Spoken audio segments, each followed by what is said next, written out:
from the deep, dark past of your host, Kevin Hayslett. It's story time.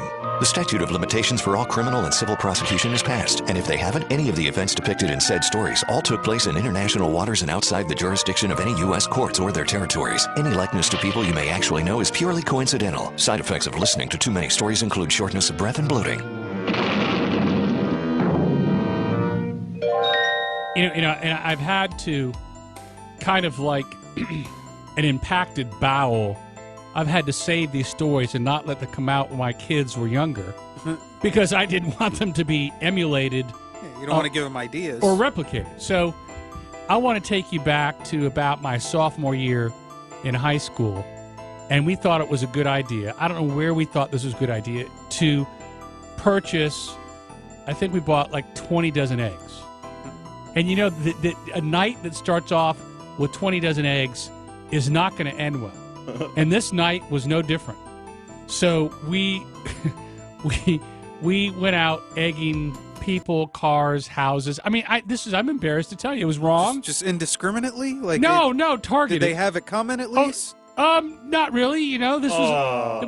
But let me tell you about this. You know, like the ride or die days. No, but you know, like in when you were like kindergarten or third grade, you know, if you liked a girl, you punched her, not punched her, but you knocked her out, or you chased her. But you know what I mean. This was like we went to slap her around. No, not like that. That's what you want. But we went to like girls' houses we knew and that sort of thing. Yeah. So we get to this one house that we knew, these three girls that went to high school with us, and we threw eggs and toilet paper in the yard and that sort of thing. Well, we went by and got it pretty good. And this night was like only like 3 hours long, but this seemed like it was like 4 weeks because of everything we were doing. So we do that, and then we toilet paper and some eggs at this house. Well, the father was there, and we come out, and you know it was a mess. It was wrong. It was wrong, and don't copy this. It was wrong, and it was criminal. Statute of limitations has run. But so we go out and do it, and we drive by to see our handiwork. Okay. You returned to the scene of the crime. We did, which we should never have done. I mean, knowing what I know right now, you know. You never catch a fish if he keeps his mouth closed. So we go back to the scene of the crime. We drive by for whatever reason. And I can't tell you why.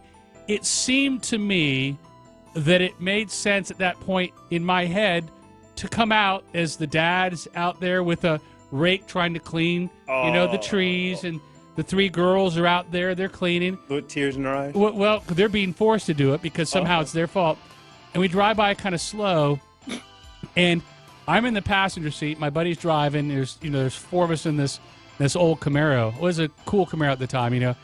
And we go by, and I stuck my head out the window and went, ah! Just like mocking, like just so mockingly that it was just so bad. You give him the Nelson as you're going by. So the dad's head whips around, looks at me, and like our eyes like met. And I thought it'd be funny. He runs. Like the $6 million man gets to the car, yells for his girls to get there. This is like a station wagon. And then like Starsky and Hutch, Rockford Files, he starts chasing us. Did he like slide across the hood? I'm telling you, it was the baddest thing. If I had a GoPro, it'd be a great thing to have. So he starts chasing us down a fairly busy street, going way over the speed limit. So we take off. We're now in this chase. So we start driving around, and we're trying to lose him. He's getting right behind us. He's right on your tail. We immediately go into a neighborhood. We're taking rights, left, and we instantly, I see a garage door open. Now, I didn't know these people. My heart's going about 220. I've got tachycardia. I'm concerned. I'm sweating. This is going to be bad. I'm thinking about being grounded. All the bad things are going to happen. I told him, go into that. So my friend, just do Bruce, it. He drives into this, into this garage of an open garage door. I jump out and I close the door. And we're hiding which is a burglary. We're in somebody's house. Right. Did the guy like see you pull into there? Zoom, he zooms by it because so we lost him. So we're waiting and we're waiting. We wait until what probably was like only 30 seconds until he gets by. He loses him. We get out and we go away. So let me fast forward. So this is now 2 years ago. Okay. So now I'm a grown man. 2015. So this is 2015. We go to a very like a social event. It was like it was this thing called Silver Coffee, which raises money for a charity, in Pinellas County, and it's at one of the daughter's homes.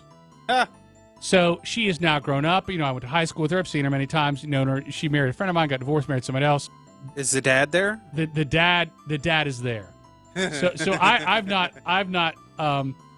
not seen him in 15. No, I haven't seen him since 1980. So what is this? 30 years, Right. 35 years, whatever it is. Wow. And I walk up to him and I said, she walks. No, she walks. You son of a bitch. No. We're like tuxes. I mean, it's a formal affair. So I walk up to him and she goes, Dad, I want you to meet Kevin Hayslett. I went to high school with him. And I shake his hand, and literally it's like, da-da-da-da-da. I mean, it's like the old Wild West. He looks at me and goes, oh, I know who you are. Oh. Oh, exactly. It's like this. So it's been, now he's 80, okay, late 70s, early 80s, okay? So that's how long it's been, all right? And he looks at me, and he's like, and then, of course, she goes, Dad, you're not going to, he goes, I've been waiting for this day for a long time. And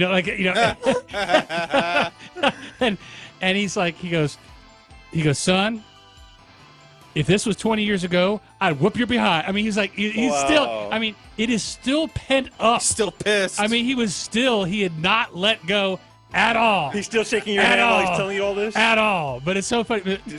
But finally we laughed about it. He goes, well, you turned out to be okay, and you're pretty respectable, but, he goes, but I'll tell you, I was hot. I mean, but but it was such a great story.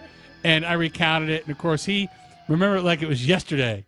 And, it was good. It was good. But there you go. If I was that old man, I would have egged the shit out of your car. Well, it's pretty funny. Out of there. But 35 years, it just goes to show you everything that you've done in your life, people don't forget. Send lawyers, guns, and money. Oh, and the truth shall set you free. This is Kevin's Law. Kevin's Law on Radio IO. It's your home for all things legal.